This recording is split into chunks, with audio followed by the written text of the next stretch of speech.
मुझे समझ में नहीं आती कथा की डेफिनेशन मुझे निकाल कर दो।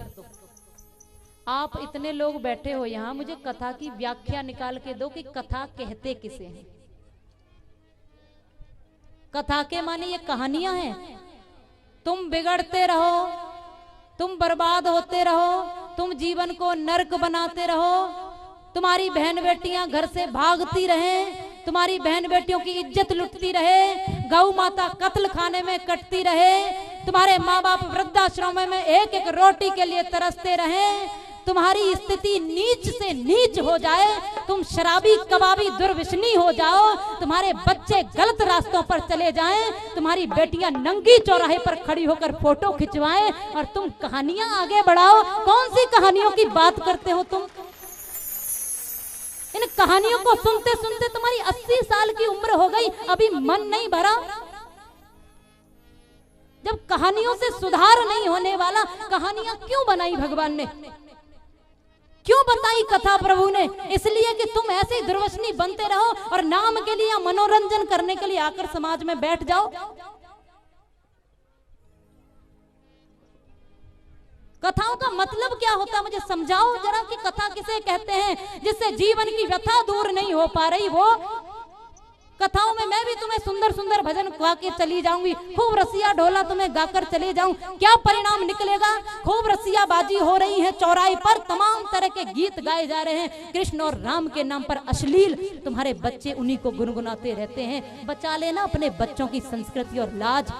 10 साल 20 साल 50 साल में फिर तुम्हारी वो स्थिति होने वाली है, क्योंकि तुम सुधरने वालों में से हो नहीं। फिर मरोगे। तुम्हारी बहन बेटियों को वो आकर के चोटी बढ़ाते हैं, यज्ञोपवीत कर लगाते हैं और हिंदू बनकर तुम्हारे घर से भगा कर ले जाते हैं। तब तुमने अपनी बेटियों को वो कहानियां नहीं सुनाई,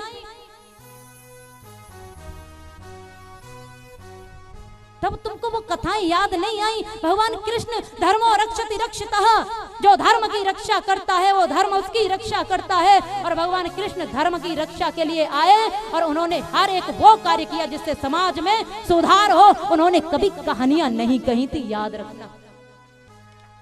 गीता का एक एक उपदेश हमें कर्म पथ को सुनाकर चला जाता है। और तुम्हें भला लगे या बुरा, क्योंकि जिन्होंने शराब पी है उनको शराब की बात हजम नहीं होगी, बीड़ी सिगरेट वालों को बीड़ी सिगरेट सुहाएंगी, उनकी बात अच्छी नहीं लगेगी। उनको तो कहानियां कहते जाओ, जैसे और कर रहे हैं वैसे करते जाओ। तुम नालियों में कीड़े की तरह गंदगी में जीते जाओ। दुख होता है समाज राष्ट्र, तुम कह रहे हो जिसका जलता है उसको दुख होता है। तुम्हारे बच्चे बिगड़ते हैं ना तो तुमको दुख होता है। तुमने इन समाज को अपना माना ही नहीं। तुम्हारी सोच तो इतनी सी हो गई है, बस तुम्हारे साधु संतों पर रात और दिन लांछन लगाए जा रहे हैं, फिर भी तुम तो आंख उठाकर देखते नहीं। तुम्हारे साधुओं के लिए कहा जा रहा है देखो इनको निकाल कर, इन सब की खोज होनी चाहिए, इनकी चेकिंग होनी चाहिए कि साधुओं क्या क्या कर रहे हैं। कभी किसी ने कहा किसी पादरी की चेकिंग होनी चाहिए, कभी किसी ने कहा किसी मुल्ले की चेकिंग होनी चाहिए, किसी मदरसे में जाकर के ये सब चीजें होनी चाहिए। नहीं, पर क्योंकि तुमको तो खुद ही झगड़ने से फुर्सत नहीं। तुम तो 4 लोग एक जगह इकट्ठे होकर बैठ नहीं सकते। तुम्हारी तो सोच वहां तक जाती ही नहीं है। शुरू होने से पहले ही खत्म हो गए। तुम तो उन संततियों को भूलते जा रहे हो। मैं केवल यहाँ गीत गाने नहीं आई हूं। आपको अच्छा लगे तो सुनना और नहीं अच्छा लगे तो बिल्कुल मत सुनना, क्योंकि जो अपनी बहू बेटियों को घर में नौकरानियों की तरह रखेंगे, उनको बहू बेटियां घर से बाहर निकले वो चीज समझ में नहीं आएगी, इसलिए उनको बहुत बुरी लगेगी वो बात। किस किस को बुरी लगती, कब कब बुरी लगती? इन बातों को समझो, धारण करो। सारी चौपाइयां तुम्हारी धरी की धरी रह जाएंगी, सारे श्लोक मंत्र तुम्हें बंद करने पड़ जाएंगे। तुलसीदास जी से जाकर पूछो कितना संघर्ष के बाद रामचरितमानस लिखा उन्होंने। उस समय तुम्हारी किसी की हिम्मत थी? एक निकल के आया वो महापुरुष, उसने लिखा। जाकर देखो हैदराबाद जैसे क्षेत्रों में जाओ, वहां तुमने कह दिया जय श्री राम, तुम्हें पकड़कर जेल में डाल दिया जाएगा। राम के देश में राम का नाम नहीं ले सकते। कौन सी कथाओं की बात कर रहे हो? 20 साल के बाद आप भी शायद चले जाओगे। आप तो, मैं तो यही रहूंगी।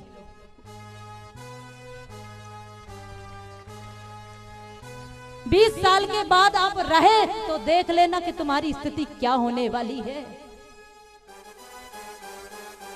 मुझे दुख इस बात का होता है कि हम रात और दिन कथाओं को श्रवण करते हैं, पर अभी तक हमारी समझ में ये नहीं आया कि कथा कहते किसे हैं, कथा होती क्या है, ये कहानियां लिखी क्यों गई। ये कहानियां मात्र तुमको समझाने के लिए, जैसे एक नन्हे बालक को एक कविता याद करा दी जाती है, कहानियां लिखी जाती है। एक शेर था, वो जंगल में रहता था, और फिर बाद में पूरी कथा के बाद, पूरी कहानी के बाद बालकों को समझाया जाता है।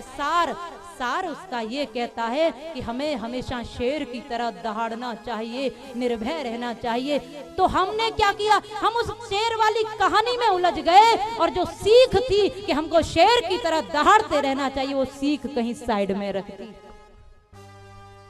धर्म की, कर्म की, व्यवस्था की, समाज की, नीति की, राष्ट्र की, ये बातें हमको समझ में आए, इसलिए महापुरुषों ने एक एक ऐसे व्यक्ति के दृष्टांत कहानियों के माध्यम से इन पन्नों में सजो कर लिखे, क्योंकि साधारण तरीके से तुमको धर्म की बात समझ में नहीं आएगी। तो एक कहानी बनाई, पात्र बनाए, और उस कहानी को तुम्हारे सामने रख दिया, और धीरे धीरे तुम्हें एकदम से कहानी के माध्यम से वो चीज समझ में आ गई।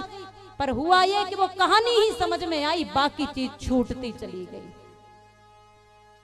अब मैं तुम्हें क्या बताऊं, तुमने सुनी नहीं है कि आगे आगे कन्हैया ने क्या क्या लीलाएं की?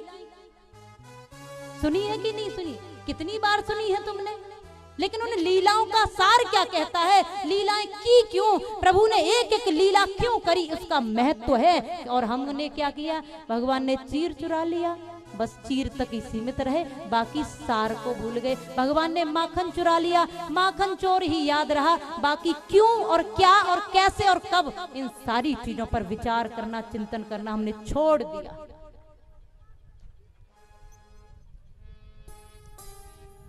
कई दिन से मैं सुन रही हूँ, आप कथा कहो, कथा कहो, कथा कौन सी कथा? आज तक कथा सुनी तो सही तुमने, फिर तुम्हारी सारी व्यथाएं दूर हो गई, फिर सब समाज में सुखी हो गए, सब ठीक हो गया।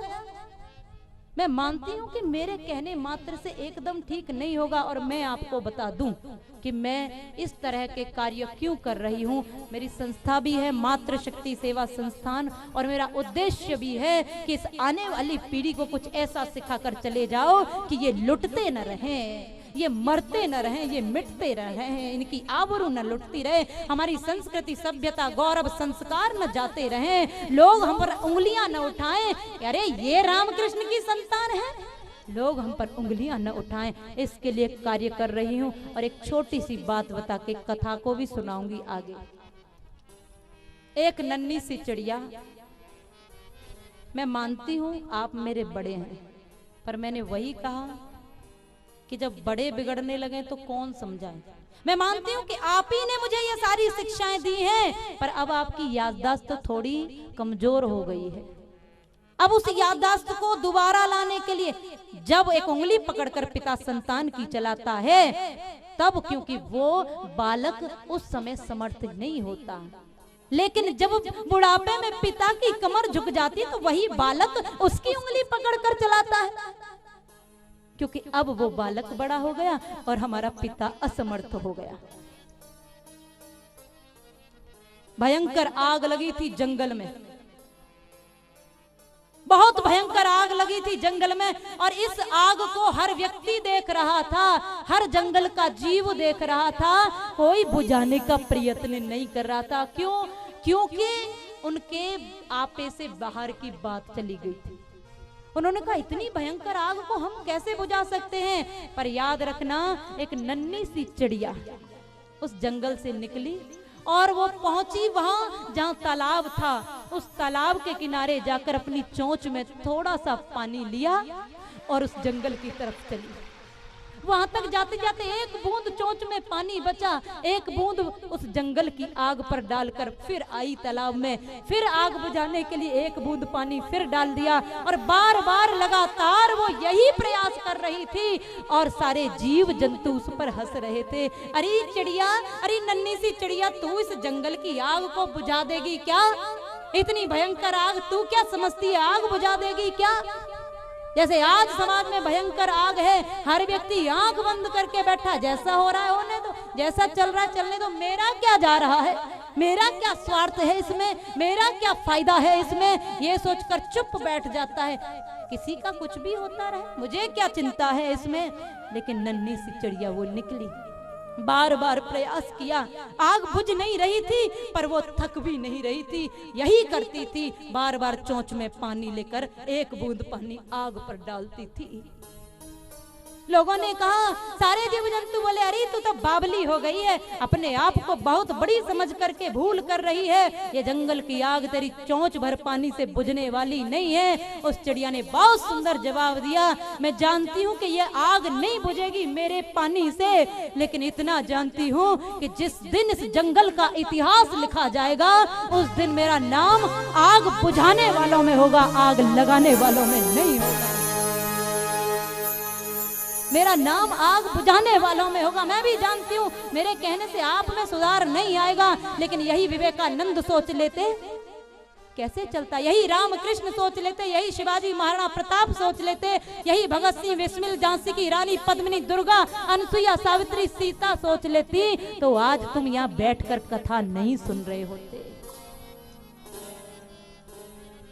मैं जानती हूँ कि आग नहीं बुझ पाएगी, पर मेरा नाम इतिहास में आग बुझाने वालों में होगा, लगाने वालों में नहीं। और ये भी जानती हूँ, कदाचित समाज देखे कि हमने एक छोटी सी बेटी को जन्म दिया, और समाज में एक बेटी जब इतना बड़ा संघर्ष और संकल्प लेकर काम कर सकती है तो शायद शर्म आकर के मेरे साथ 4 लोग और जुड़ जाएं, इस संकल्प के साथ आगे बढ़ रही है।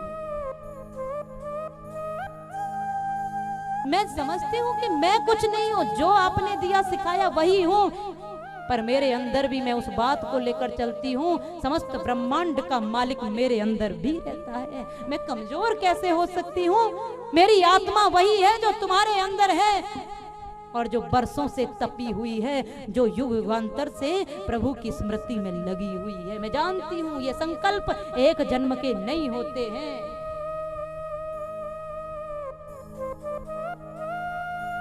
पर मैंने आपको एक बात बताई थी, जिस समय भगवान कृष्ण इस धराधाम पर आए थे उस समय कृष्ण को समझने वाले लोग नहीं थे और आज उनकी पूजा कर रहे हैं। जब दयानंद आए, जब विवेकानंद आए, उस समय लोगों ने ईंट पत्थर बरसाए, गालियां दी, जहर पिलाया, मारने का प्रयास किया, रोकने का प्रयत्न किया, गालियां तक दी। लेकिन याद रखना, जब वो चले गए अब उनके फोटो पे फूल चढ़ाते हो। इस देश की यही विडंबना रही, जीते जी लोगों को यहाँ सम्मान नहीं मिलता और मरने के बाद लोग अपार सम्मान देते हैं, नारे लगाते हैं, फूल चढ़ाते हैं, गीत गाते हैं। ये हमारी सबसे बड़ी कमजोरी है।